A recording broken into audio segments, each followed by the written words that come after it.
Welcome to a new video, everybody. Today we're going to be doing some more interior mods to the Optima.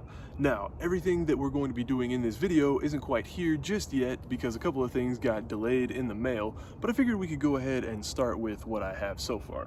So I picked up these little armrest covers. It's kind of like molded to the specific model of car that you have. These are a faux carbon fiber. I looked for some red ones, but all I could really find was that, chrome, or a blue for some reason. Not sure why red wasn't available, but we'll go ahead and get these things installed. It looks like all we have to do is clean the current armrest to make sure that there's nothing on there that's going to make this adhesive not stick, and then just peel the backing off of the double-sided adhesive here and put them down on top of the armrests. So we'll go ahead and get those installed, and then whenever the other stuff gets here in the mail, we'll get that installed too. Alrighty, so we're just going to go ahead and take a damp microfiber cloth and wipe the top area here. Make sure that we get the areas around the buttons and everything, because that's where all the oils from your fingers and stuff are going to be, and that's what's going to make the adhesive not stick.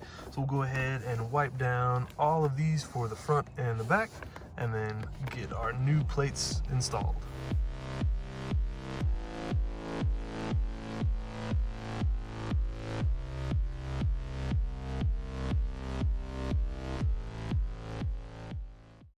So unfortunately, I just noticed after looking at these, and I should have paid closer attention, although it said that these were going to fit my model of car, this little panel right here does not have the unlocking and locking mechanism hole that it's supposed to have. So I'll be emailing the company and asking for a new piece or a refund for that.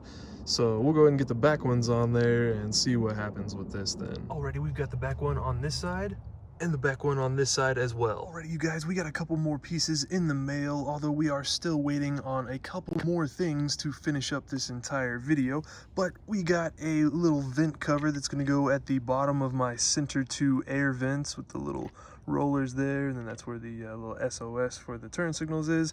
And then this little piece here is going to go on the bottom of the steering wheel where that weird looking gray piece is at. Figured we'd go ahead and delete that out of there. Again, we do have some more interior pieces on the way in the mail. Not quite sure when they're going to get here.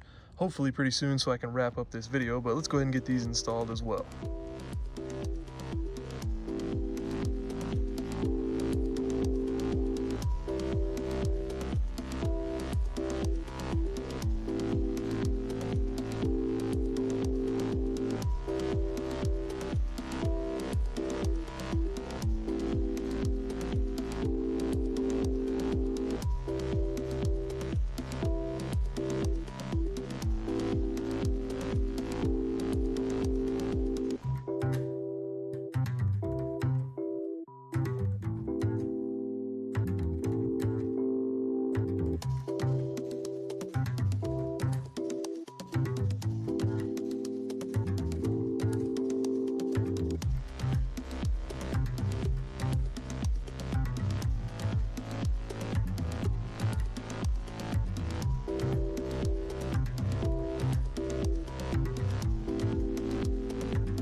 And our last piece has arrived. I went ahead and got a cover for the top portion of the steering wheel too, and I was looking at one that was going to go back here over the gauge cluster, but I didn't really like the look of that too much. And I did finally get a reply from the company that had the armrest covers, the one where it didn't have the space for the unlock and locking button, and they basically said that you're going to have to cut it out yourself.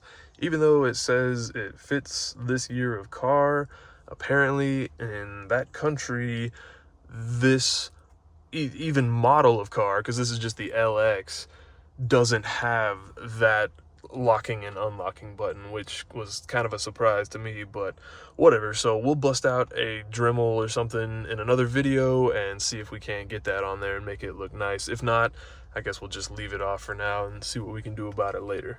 Thank you guys so much for stopping by and checking out the video. If you have any questions about any of the interior pieces that we installed, go ahead and let me know in the comments. I'll be leaving a link in the description to all of them down below, but again, beware that that one piece is not going to fit because the buttons aren't in, the right configuration on the passenger side door. Again, thank you so much for stopping by and checking out the video, and I hope to see you in my next one.